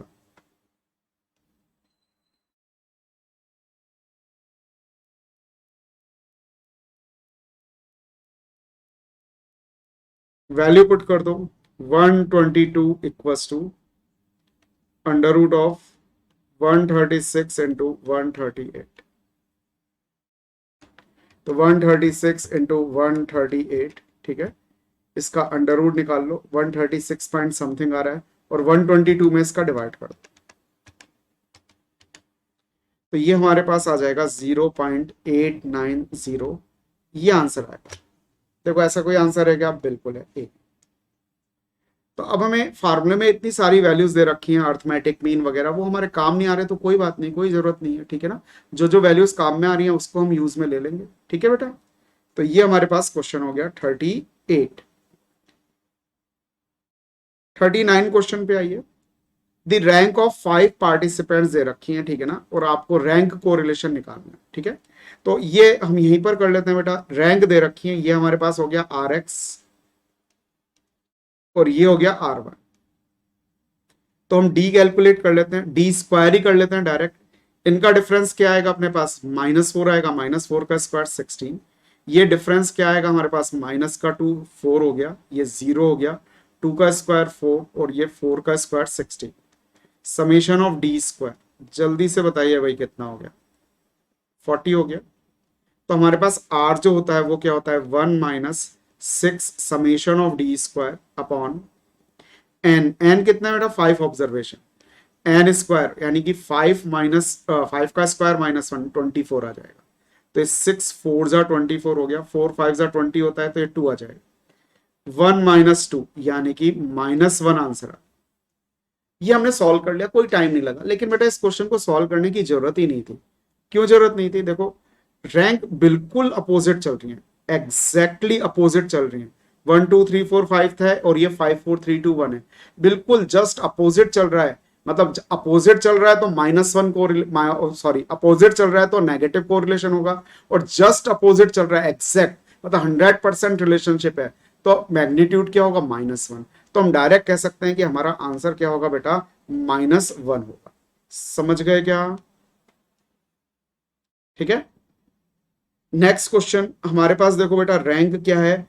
1 2 3 4 5, 1 2 3 4 5, सेम एग्जैक्ट रैंक +1, बस कुछ करने की जरूरत ही नहीं। आर इक्वल्स टू क्या हो जाएगा बेटा अपने पास? +1 हो जाएगा। ठीक है, समझ में आ गया। और हम चाहे तो कैलकुलेट भी कर सकते हैं, इससे पहले क्वेश्चन में किया, पर जरूरत नहीं है अपने को। अब देखो यहाँ अपने हमारे पास थोड़ा सा इरेगुलर रैंक है, तो यहाँ हमें कैलकुलेट करने की जरूरत पड़ेगी, तो यहाँ हम कैलकुलेट कर लेते हैं, ठीक है। डी स्क्वायर कैलकुलेट कर लेते हैं, वही रैंक कोरिलेशन का क्वेश्चन है। 1 और 2 का डिफरेंस -1 आएगा, स्क्वायर 1 हो गया। 2 और 3 का डिफरेंस क्या है? -1, इसका स्क्वायर 1 हो गया। 3 और 1 का क्या है? 2, 2 का स्क्वायर 4, 4 और 1 का डिफरेंस क्या होगा? 1, 1 का स्क्वायर 1, और यहाँ पे भी क्या हो गया? 1 हो गया। ठीक है।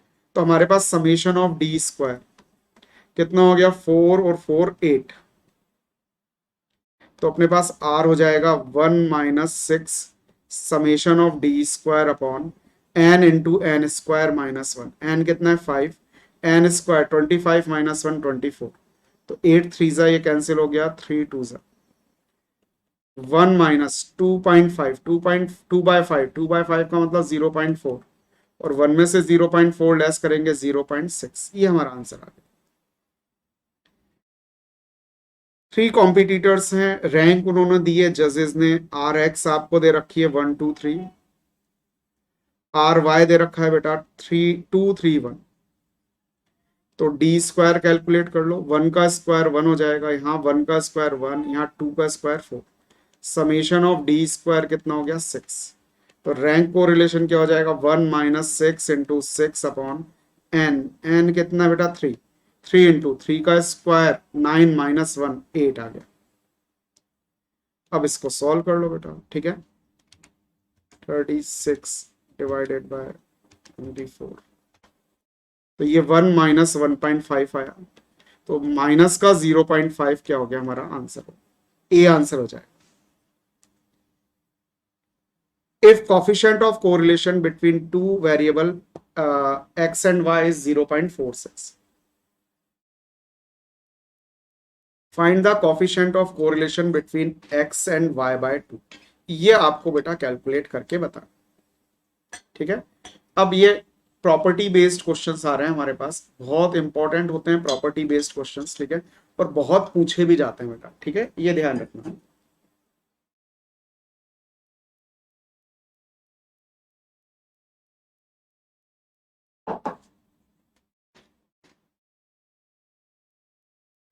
अब हमने प्रॉपर्टी में पढ़ा था बेटा, कोरिलेशन के जो अपने पास है, कोरिलेशन टू वेरिएबल्स के बिटवीन जो कोरिलेशन होता है उसका मैग्नीट्यूड तो कभी भी चेंज नहीं होता, मैग्नीट्यूड कभी चेंज नहीं होता, ठीक है। मतलब अब हमारे पास जो इन्होंने x और y/2 के बिटवीन कोरिलेशन निकलवाया है उसका मैग्नीट्यूड तो अपने पास क्या होगा, 0.46 ही होगा, लेकिन साइन प्लस का आएगा माइनस का आएगा ये हमें देखना है। अब हमारे पास साइन क्या होता है, यदि हमने जो स्केल चेंज किया है वो अपोजिट साइन का है, मतलब एक पॉजिटिव है और एक नेगेटिव, तब तो हमारा साइन चेंज हो जाएगा। चेंज का मतलब पहले कोरिलेशन पॉजिटिव है तो अब क्या होगा, नेगेटिव, पहले नेगेटिव है तो अब पॉजिटिव। लेकिन यदि स्केल चेंज सेम साइन से हो रहा है तो उसमें हमारे पास कोरिलेशन का साइन चेंज नहीं होगा। तो यहाँ अपने पास x और y दो वेरिएबल थे, इन्होंने x से x ऑब्टेन किया, तो स्केल चेंज क्या हो गया, 1। सेम नंबर आ रहा है, x से x आ रहा है, मतलब 1 से मल्टीप्लाई किया हमने x को, ठीक है। और y की जगह क्या कर दिया इन्होंने, y/2 कर दिया, मतलब मल्टीप्लाइड बाय 1/2। तो अपने पास देखो ये स्केल चेंज है, ये सेम साइन के हैं क्या, एक में +1 और एक में +1/2। तो स्केल चेंज यदि सेम साइन के होते हैं तो कोरिलेशन के साइन में कोई इफेक्ट नहीं आता, ये पॉजिटिव है तो ये भी क्या रहेगा, पॉजिटिव ही रहेगा, ए आंसर हो जाएगा। और सपोज ये आपसे कह देते कि x एंड -y/2 के बिटवीन कोरिलेशन बताओ, तो x से x ऑब्टेन किया तो अपने पास +1 हो गया स्केल चेंज, लेकिन y से इन्होंने अब क्या कर दिया, -y/2, तो स्केल चेंज क्या हो गया, -1/2। तो एक में +1 और एक में क्या है बेटा, -1/2, स्केल चेंज अपोजिट साइन हो गया है, ठीक है, एक पॉजिटिव और एक नेगेटिव, तो कोरिलेशन का साइन चेंज हो जाएगा, पहले से यदि पॉजिटिव है तो अब क्या हो जाएगा, नेगेटिव हो जाएगा। तो क्वेश्चन यदि ये होता तो हमारे पास आंसर क्या हो जाता, माइनस का 0.46, ये हमारा आंसर हो जाता। फिलहाल हमारा आंसर क्या है, ये पॉजिटिव। कॉन्सेप्ट समझ गए होंगे बेटा, कॉन्सेप्ट वैसे ही मालूम है, अपन ने पढ़ रखे हैं सारे कॉन्सेप्ट्स, ठीक है, बस उसी पर क्वेश्चंस आ रहे हैं, ठीक है। अब ये हमें कह रखा है x और y है हमारे पास, और x और y में हमने कुछ चेंज किया, स्केल चेंज और ओरिजिन चेंज, तो u और v मिल रहे हैं हमें, वो हमें दे रखा है। तो देखो हमारे पास जो u होता है स्टैंडर्ड फॉर्मेट वो होता है x माइनस ए अपॉन पी, और जो v होता है वो क्या होता है, y minus b upon p q. तो ये x में स्केल चेंज है और ये y में स्केल चेंज है, ठीक है ना। हमने x में चेंज किया तो हमें u मिल रहा है, y में कुछ चेंज किया तो v मिल रहा है। तो ये दोनों स्केल चेंज है हमारे पास, किस किस में बेटा, x में और y में, ठीक है। अब वही स्केल चेंज का सेम है, आपको सिर्फ साइन देखना है। तो देखो यहाँ पर x-5 है, देखो x से x मैच कर लेना, बस ये ध्यान रखना, ठीक है ना। x का मल्टीपल 1 होना चाहिए दोनों जगह, ठीक है ना। तो यहाँ x का मल्टीपल 1 है तो कोई दिक्कत नहीं है, तो हम कह देंगे कि हमारा स्केल चेंज p की वैल्यू क्या है, 10। 10 का मतलब क्या हो गया, ये पॉजिटिव है। मैग्नीट्यूड से कोई मतलब नहीं, साइन देखना है अपन को तो। और अपने पास यहाँ y-7/2 है, y माइनस बी की वैल्यू 7 हो गई और q की वैल्यू क्या हो गई, 2, मतलब ये भी कौन सा साइन है, प्लस। तो यदि हमारे पास स्केल चेंज सेम साइन के हैं, दोनों पॉजिटिव या दोनों ही नेगेटिव, तो कोरिलेशन के साइन में कोई चेंज नहीं होता, मतलब पहले यदि आर है तो अभी भी आर रहेगा। मैग्नीट्यूड तो कभी चेंज ही नहीं होता है, ठीक है ना, मैग्नीट्यूड तो कभी चेंज ही नहीं होता है, ठीक है, मैग्नीट्यूड तो आर ही रहेगा। लेकिन सवाल यह था कि आंसर प्लस आर होगा या माइनस आर होगा, तो प्लस आर होगा, क्योंकि हमारे पास पी और क्यू दोनों सेम साइन के हैं। यदि दोनों नेगेटिव होते, सपोज ये -10 होता और ये -2 होता, ठीक है, -10 होता -2 होता, मतलब दोनों ही नेगेटिव है, तो भी हमारा यही आंसर होता। लेकिन एक पॉजिटिव होता और एक नेगेटिव होता तो हमारा आंसर क्या हो जाता, -r हो जाता। समझ गए ना बेटा, ठीक है। बाकी अपन को यदि डिटेल में देखना है तो प्रीवियस वीडियो देख लेना आपको, जो कोरिलेशन का है अपने चैप्टर्स, ठीक है, जिसमें अपने चैप्टर पढ़ा है, ठीक है, उसमें हमने ये सारी चीजें बिल्कुल अच्छे तरीके से डिस्कस कर रखी है, ठीक है। बाकी इस तरीके से हम इस क्वेश्चंस को कर सकते हैं, ठीक है। स्केल चेंज देखना है बेटा, जो न्यू स्टूडेंट्स हैं, जो उन्होंने सिर्फ ये वाला वीडियो देखा है, ठीक है, वो देखें कि पी और क्यू अपने पास क्या है, सेम साइन के होने चाहिए। यदि अपोजिट साइन के हैं, जैसे अपन एक एग्जांपल ले लेते हैं, यू होता हमारे पास x माइनस 10/2 और v होता हमारे पास y माइनस 3/-5, 2 एंड -5। तो ये हमारे पास स्केल चेंज p पॉजिटिव है और ये स्केल चेंज q क्या है बेटा, नेगेटिव है। तो हम कहते हैं पहले कोरिलेशन r था, तो अब क्या हो जाएगा, -r हो जाएगा। ठीक है, फिर क्वेश्चन नंबर 45, इसमें भी आपके पास देखिए बेटा, बिल्कुल हमें पता चल रहा है कि हमारे पास u में स्केल चेंज क्या है, 2 मतलब पॉजिटिव, v में स्केल चेंज क्या है, 3 मतलब पॉजिटिव। दोनों पॉजिटिव हैं तो कोरिलेशन पे कोई इफेक्ट नहीं आएगा, मतलब वही रहेगा, 0.6 था तो 0.6 ही रहेगा। ठीक है, सेम उसी पैटर्न पर क्वेश्चन आ गया बेटा ये। अब ये कह रहे हैं हमारे पास x और y के बिटवीन कोरिलेशन क्या है, 0.4। अब इन्होंने x से तो क्या ले लिया बेटा, 2x ले लिया। 2x मतलब स्केल चेंज क्या हो गया अपने पास, +2 हो गया, प्लस ले लेते हैं। और y को इन्होंने क्या कर दिया, जो हमारे पास y था उसको क्या कर दिया, -y कर दिया। -y मतलब हमने -1 से मल्टीप्लाई किया, तो अपने पास स्केल चेंज क्या हो गया, नेगेटिव। एक स्केल चेंज पॉजिटिव और एक नेगेटिव, अपोजिट साइन के हो गए ना, तो कोरिलेशन का साइन चेंज हो जाएगा। पहले कोरिलेशन क्या था, प्लस का 0.4, तो अब अपने पास जो न्यू आर है वो क्या हो जाएगा, u और v के बिटवीन जो r अपन इसके बिटवीन कैलकुलेट कर रहे हैं, वो -0.4 हो जाएगा। ठीक है, वही सेम पैटर्न के बेटा एक साथ अपन ने क्वेश्चन लिए हैं, ताकि आपके कॉन्सेप्ट क्लियर हो जाए। अपन बहुत सारे क्वेश्चन एक ही चीज पर करेंगे तो अपने कॉन्सेप्ट बिल्कुल क्लियर हो जाएंगे। अब हमारे पास थोड़ा सा चेंज कर दिया उन्होंने, ये इक्वेशन दे दी बेटा, ये सेम क्वेश्चन है वही। ये कह रहे हैं एक्स और वाई के बिटवीन कोरिलेशन कितना है बेटा, 0.38 है अपने पास। ठीक है, तो अपने पास एक्स और वाई में हमने कुछ चेंज किए, तो हमारे पास ये यू और वी में ये रिलेशनशिप आ रही है। तो आपको कोरिलेशन कोफिशिएंट बताना है यू और वी में। तो ये अपने पास फर्स्ट इक्वेशन है 3x plus 5u equals to 3। तो या तो आप इस इक्वेशन को इस स्टैंडर्ड फॉर्म में चेंज करो, ये स्टैंडर्ड फॉर्म है बेटा, ठीक है ना, स्टैंडर्ड फॉर्म है ये अपने पास, यानी कि इस फॉर्म में चेंज करें, u equals to x minus a upon p। ठीक है, और अपने पास दूसरी इक्वेशन क्या है, माइनस का 8y माइनस का 7v प्लस का 44 इक्वल्स टू 44 माइनस का 8y माइनस का 7v इक्वल्स टू 44। तो अपने पास जो ये v है, ये क्या है बेटा, x minus b upon q. ठीक है, तो अब देखिए बेटा अपने पास जो ये अपने पास p और q जो अपने पास स्केल चेंज है, ये हमें कैलकुलेट करना पड़ेगा, लेकिन ये हमें स्टैंडर्ड फॉर्मेट में नहीं दे रखा है इन्होंने। तो आप ध्यान रखो कि इससे आपको p कैलकुलेट यदि करना हो, ठीक है, x और u की इक्वेशन से हमें क्या मिलेगा बेटा, p स्केल चेंज। तो p कैलकुलेट करने का फार्मूला होता है minus coefficient of u upon coefficient of x। Coefficient of u क्या है अपने पास, 5 है, और कोफिशिएंट ऑफ x अपने पास कितना है बेटा, 3। तो -5/3 हो गया अपने पास p। और यहां से हमें y और u की v की इक्वेशन से हमें क्या मिलेगा, q मिलेगा। y और v की इक्वेशन से बेटा हमें क्या मिलता है, q मिलता है, देखो ये वाला। लेकिन q हमें, ये जो इक्वेशन है ये हमें स्टैंडर्ड फॉर्मेट में नहीं दे रखी, तो यहां से हम जो q कैलकुलेट करेंगे उसका फार्मूला होता है minus coefficient of v upon coefficient of x। Minus v का कोफिशिएंट क्या है, -7, और x का कोफिशिएंट क्या है, -8। तो ये 7/8 विद माइनस साइन हो गया, माइनस से माइनस कैंसिल, ये अपने पास -7/8 हो जाएगा। तो p और q, अब इन दोनों के साइन अपने पास क्या है, सेम है। ठीक है ना, p भी अपने पास क्या है बेटा, नेगेटिव है, और q भी क्या है, नेगेटिव है।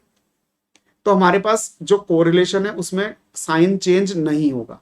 दोनों पॉजिटिव होते हैं, दोनों नेगेटिव होते हैं, तो कोरिलेशन का साइन चेंज नहीं होता। कोरिलेशन पहले से -0.8 है, 38 है, तो अभी भी क्या होगा, -0.38 ही होगा। ये हमारा आंसर हो। ठीक है, अच्छा क्वेश्चन है बेटा, इंपॉर्टेंट क्वेश्चन है, ध्यान से देख लो। बस आप ये याद रख लो कि यदि हमारे पास डायरेक्ट इस फॉर्मेट में इक्वेशंस हैं, तब तो हम पी और क्यू डायरेक्ट कैलकुलेट कर लेते हैं। हमने कहा यहां पर अपने पास पी क्या है पॉजिटिव, क्यू क्या है पॉजिटिव है। ठीक है, अपने पास स्केल चेंज डायरेक्ट पता लग गया, हमारा काम आसान हो गया। लेकिन यदि हमारे पास इक्वेशन इस फॉर्मेट में है, ठीक है ना, तो फिर हमारे पास ये फार्मूले यूज करने पड़ेंगे पी और क्यू कैलकुलेट करने के लिए। ये पी कैलकुलेट करने का फार्मूला हो गया, और ये हमारे पास क्या हो गया, क्यू कैलकुलेट करने का फार्मूला हो गया। ठीक है बेटा, कोई दिक्कत इसमें, कर लोगे ये क्वेश्चन? चलो एक क्वेश्चन और करके बताओ मुझे। आर एक्स वाई है हमारे पास माइनस का 0.64, u इक्वल्स टू है x माइनस 7/3, और v है हमारे पास बेटा 8 माइनस y/9। तो अब आपको आर यू वी कैलकुलेट करके बताना है बेटा, u और v के बिटवीन कोरिलेशन क्या होगा। अब ध्यान से देखना बेटा, इन्होंने चालाकी कर दी, ये हमारे पास क्या 8 माइनस वाई कर दिया। तो हमारे पास v की स्टैंडर्ड फॉर्म जो होती है, v की स्टैंडर्ड फॉर्म ये होती है क्या, y माइनस a/q। तो हमें y का कॉफिशिएंट, y का मल्टीपल तो +1 चाहिए, तो हम +1 बनाने के लिए ऊपर नीचे -1 से मल्टीप्लाई करेंगे। तो ऊपर -1 से मल्टीप्लाई किया तो साइन चेंज हो जाएगा, और ये -9 हो जाएगा।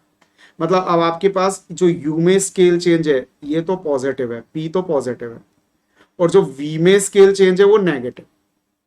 तो देखो बेटा, इस नेगेटिव को इन्होंने पॉजिटिव बना करके दिखा रखा है, ऊपर उल्टा लिख दिया इन्होंने। तो ऐसी चालाकी भी कर देते हैं कई बार क्वेश्चन में, आपको ध्यान रखना है। तो अपने पास पी और क्यू के यदि स्केल चेंज अपोजिट साइन के आ रहे हैं, तो कोरिलेशन का साइन चेंज हो जाएगा। मतलब आर यू वी हमारे पास अब नेगेटिव से क्या हो जाएगा, पॉजिटिव हो जाएगा। ठीक है, तो ये प्लस का हमारे पास क्या हो जाएगा,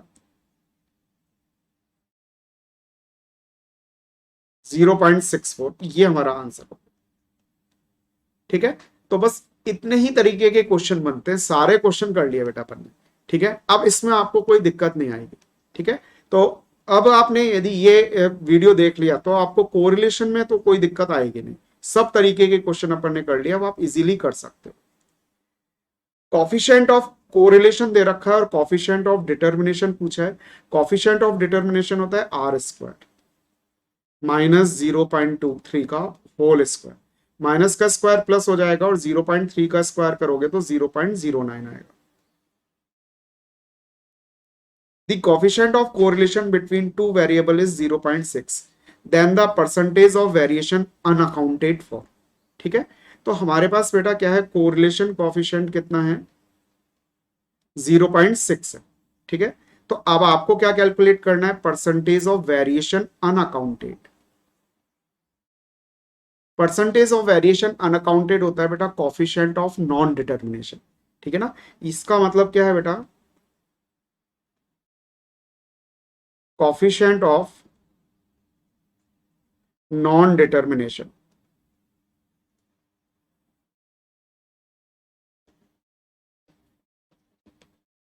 और ये होता है 1 माइनस r², 1 माइनस 0.6 का होल स्क्वायर, 1 माइनस 0.36, 0.64 आ जाए। तो ये तो अपने पास क्या है, डेसिमल में। ठीक है ना, तो जब हम कॉफिशिएंट ऑफ नॉन डिटर्मिनेशन कहते हैं तब तो वैल्यू को डेसिमल में हम रिप्रेजेंट करते हैं, मतलब लिखते हैं। ठीक है ना, तो अपने पास ये क्या आएगा बेटा, फ्रैक्शन में आएगी वैल्यू। लेकिन जब हम बात किसकी करते हैं, कॉफिशिएंट ऑफ वेरिएशन अनअकाउंटेड, तो ये हमेशा परसेंटेज में देते हैं। तो परसेंटेज में देने के लिए हम क्या करेंगे, बस 100 से मल्टीप्लाई कर देंगे। 0.64 को 100 से मल्टीप्लाई करोगे तो इसको 64% कह सकते हैं क्या हम, तो 64% हमारा क्या हो गया, आंसर आ गया। तो वेरिएशन अनअकाउंटेड का मतलब आप ध्यान रखना बेटा, कॉफिशिएंट ऑफ नॉन डिटर्मिनेशन, और कॉफिशिएंट ऑफ नॉन डिटर्मिनेशन क्या होता है, 1 माइनस r²। नेक्स्ट क्वेश्चन है, if coefficient of correlation between two variable is 0.6, then the percentage of variation accounted. Variation accounted का मतलब होता है कोफिशिएंट ऑफ डिटर्मिनेशन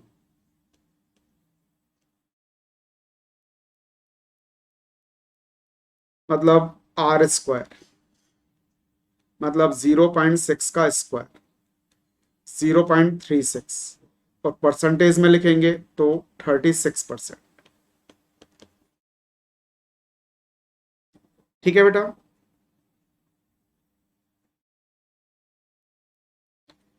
51, आर की वैल्यू दे रखी है 0.5, summation of d x t y 120 दे रखा है, स्टैंडर्ड डेविएशन ऑफ वाई दे रखा है अपन को 8, समेशन ऑफ डी स्क्वायर दे रखा है, डी एक्स स्क्वायर 90 दे रखा है, डी एक्स है एक्स माइनस एक्स बार, तो आपको एन की वैल्यू कैलकुलेट करनी है।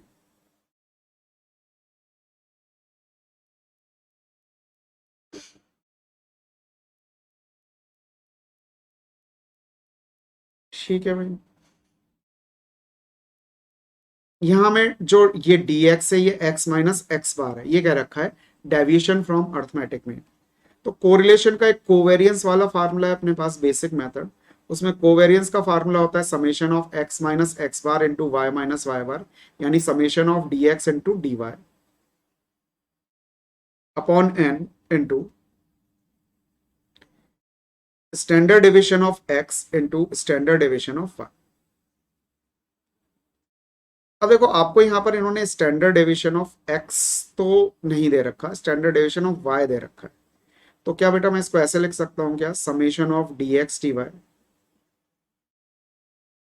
Upon n into standard deviation of x का फार्मूला होता है summation of x minus x bar का होल स्क्वायर, मतलब summation of d x square upon n into standard deviation of y की value तो आपको दे ही रखी है।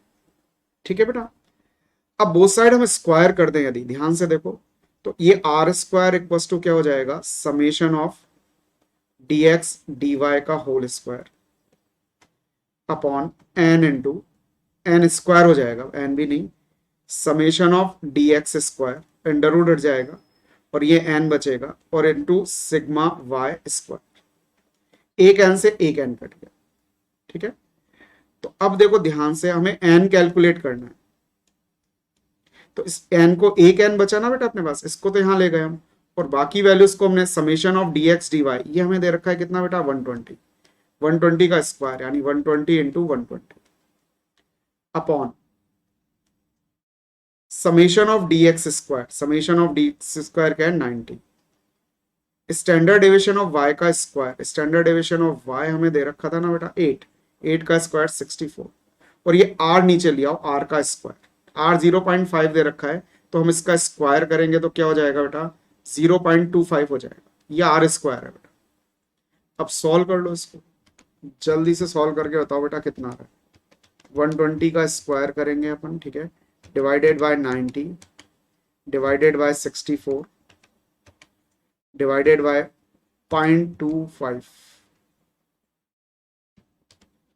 तो एन की वैल्यू बेटा 10 आ गई हमारे पास। ठीक है। तो ये हमारे पास कोरिलेशन का जो बेसिक मेथड का फार्मूला था, वो मेथड हमारे पास काम में आया। ठीक है, समझ में आ गया बेटा। स्टैंडर्ड डेविएशन ऑफ एक्स का फार्मूला हमने पुट कर दिया। स्टैंडर्ड डेविएशन ऑफ एक्स क्या होता है बेटा, summation of x minus x bar का होल स्क्वायर बेस। ठीक है, बेसिक में जो अपने पास बेसिक मेथड है स्टैंडर्ड डेविएशन का अपॉन एन, तो इसको हमने d x square upon n लिख दिया। एन कैलकुलेट करना था तो पहले हमने अंडर रूट हटा लिया, इजी कर ली चीजों को, बोथ साइड होल स्क्वायर कर दिया, फिर वैल्यू पुट कर दी। ठीक है बेटा। 52, find the coefficient of correlation when the probable error 0.2। अपने पास प्रोबेबल एरर का फार्मूला होता है 0.6745 into 1 minus r square upon under root n. तो प्रोबेबल एरर 0.2 है, 0.6745 इंटू 1 माइनस आर स्क्वायर हमें कैलकुलेट करना है अंडर रूट 9। तो ये 0.2, ये अंडर रूट 9 बेटा कितना आएगा 3 आएगा, 3 को मल्टीप्लाई कर दिया, इसका डिवाइड कर दो 0.6745 equals to 1 minus r square. इसको सॉल्व करके बताओ जल्दी से। 0.2 मल्टीप्लाई बाय 3 डिवाइडेड बाय 0.6745, तो ये हमारे पास आ गया 0.8895 equals to 1 minus r square. अब आर स्क्वायर को बेटा इधर लिया है, तो ये 1 माइनस 0.8895 हो गया, और आर की वैल्यू कैलकुलेट करनी है तो इसका अंडर रूट हो जाएगा। तो सबसे पहले तो 1 में से लेस करो इसको, तो ये हमारे पास 0.110 कुछ ऐसा आएगा बेटा, ठीक है, आगे भी आएगा, और इसका अंडर रूट ले लो, तो 0.332 ऐसा कुछ आंसर आ रहा है। ठीक है, बस कुछ भी नहीं, फार्मूले का गेम है, फार्मूला याद है यदि आपको तो आप इजीली क्वेश्चन को कर सकते हो। तो ये प्रोबेबल एरर का फार्मूला होता है। और एक और होता है बेटा, ध्यान रखना, स्टैंडर्ड एरर, वो होता है 1 minus r square upon under root of n. फिर 53 है, इफ द रिलेशन बिटवीन, अच्छा देखो बेटा, यदि हमारे पास कोई भी लाइन है y equals to a plus b x, ये एक स्ट्रेट लाइन की इक्वेशन होती है, b इसकी स्लोप है, यदि स्लोप पॉजिटिव है, मतलब हम कह सकते हैं कि यदि हमारे पास b क्या है, ग्रेटर देन इक्वल्स टू 0, यदि स्लोप पॉजिटिव है x का मल्टीपल, तो हमारे पास जो r होगा वो क्या होगा, +1 होगा। ठीक है, अपने पास जो लाइन जाएगी स्लोप पॉजिटिव, मतलब अपवर्ड्स लाइन जा रही है, अपवर्ड्स लाइन में अपने पास r क्या होता है, +1 होता है। ठीक है भाई, लाइन है तो अपने पास ये लाइन की इक्वेशन है, तो लाइन अपने पास या तो अपवर्ड्स डायरेक्शन में होगी या फिर डाउनवर्ड्स डायरेक्शन में। अपने पास यदि ये b जो है ये पॉजिटिव है, ग्रेटर देन इक्वल्स टू 0, तो लाइन अपवर्ड्स होती है, मतलब कोरिलेशन +1 हो गया। और यदि ये अपने पास लेस देन 0 है b, तो लाइन क्या होती है, डाउनवर्ड्स होती है, ये अपने पास लेस देन 0 की कंडीशन है, तो इस कंडीशन में r क्या हो जाएगा, -1। तो अपने पास जो भी स्ट्रेट लाइन की इक्वेशन है उसमें कोरिलेशन या तो +1 होता है या -1 होता है। अब इन्होंने ये इक्वेशन दे रखी है आपको, 2x plus 3y equals to 4। सबसे पहले इसको स्टैंडर्ड फॉर्म में कन्वर्ट कर लो, 3y एक तरफ और बाकी सारी क्वांटिटीज एक तरफ, तो y इक्वल्स टू क्या हो जाएगा, 4/3 माइनस 2/3 इंटू एक्स। तो ये जो x का मल्टीपल है, देखो ये नेगेटिव है क्या, x का जो मल्टीपल है बेटा वो क्या है, नेगेटिव है। तो अपने पास नेगेटिव है x का मल्टीपल, इसका मतलब क्या हुआ, b नेगेटिव हो गया, b नेगेटिव हो गया तो r क्या होना चाहिए, -1। ये आंसर होगा। और यदि x का मल्टीपल पॉजिटिव आता है तो हम कह देते हैं r क्या होगा बेटा, +1 होगा। तो ये बहुत इंपॉर्टेंट कॉन्सेप्ट है बेटा, ध्यान से देख लेना।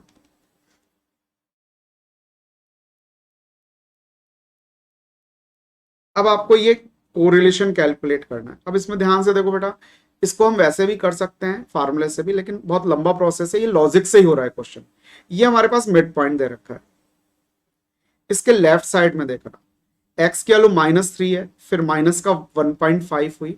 ठीक है, तो -3 छोटा होता है, माइनस और माइनस का 1.5 बड़ा होता है, मतलब इसके लेफ्ट साइड में x क्या हो रहा है बेटा, इंक्रीज हो रहा है। और y क्या हो गया, 9 से 9/4 हो गया, तो y डिक्रीज हो गया। तो x इंक्रीज हो रहा है, y डिक्रीज, तो ये नेगेटिव कोरिलेशन। फिर आगे देखो बेटा, x की वैल्यू 3/2 फिर 3 हुई, मतलब x अभी भी इंक्रीज हो रहा है, और y की वैल्यू 9/4 फिर 9 हो गई, y भी इंक्रीज हो रहा है। तो कौन सा कोरिलेशन, पॉजिटिव। तो हमारे पास देखो 0 तो मिड पॉइंट हो गया, इसके लेफ्ट साइड में नेगेटिव कोरिलेशन आ रहा है और राइट साइड में पॉजिटिव कोरिलेशन आ रहा है। और ये मैग्नीट्यूड भी उतना ही है, क्योंकि सेम डेटा है ना बेटा। ठीक है ना, देखो यहाँ -3, ठीक है, यहाँ पर प्लस माइनस का 3/2, यहाँ 3/2, यहाँ प्लस का 3। तो अपने पास बस साइन ही तो चेंज हो रहा है, मैग्नीट्यूड तो सेम है ना। मैग्नीट्यूड सेम है तो यहाँ जितना नेगेटिव कोरिलेशन आएगा यहाँ उतना ही पॉजिटिव आएगा, दोनों को ऐड कर देंगे तो 0 हो जाएगा। तो 0 हो गया, डायरेक्ट हम आंसर दे सकते हैं इस टाइप के क्वेश्चंस का। समझ में आ गया बेटा। फिर लास्ट क्वेश्चन है, लास्ट क्वेश्चन आ गया। ठीक है, अपन ने लगभग सारे क्वेश्चन कर लिए बेटा कोरिलेशन में। ठीक है ना, अब आप इनकी प्रैक्टिस कर लोगे, एक बार वीडियो को दोबारा देख लो, प्रैक्टिस कर लो अच्छे तरीके से, डीपीपी आपको प्रोवाइड होकर जाएगी। ठीक है ना, तो आप वापस से सॉल्व करके देख सकते हो, आप बिल्कुल पक्का हो जाएगा आपका मामला। ठीक है, ये कह रहे हैं रिलेशनशिप है r² equals to 1 minus 500 upon 300। ये नॉट पॉसिबल है, ये स्टेटमेंट बताना है आपको। ठीक है, सॉल्व कर लो, इसमें दिक्कत क्या है।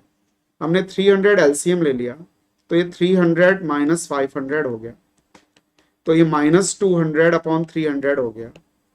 r², किसी भी नंबर का स्क्वायर नेगेटिव हो सकता है क्या बेटा, नहीं हो सकता, नेगेटिव आ रहा है ना आर स्क्वायर अपने पास, तो किसी भी नंबर का स्क्वायर कभी नेगेटिव हो सकता है क्या? पॉसिबल ही नहीं है बेटा, ठीक है ना। अभी यदि हम बोथ साइड अंडर रूट लेंगे तो इमेजनरी नंबर आ जाएगा, तो हम कहेंगे कि ये पॉसिबल नहीं है। बिल्कुल सही कह रहे हो आप, मतलब ये स्टेटमेंट क्या है? ट्रू है। ठीक है बेटा, तो ये अपने पास सारे क्वेश्चंस हमने कर लिए हैं, ठीक है।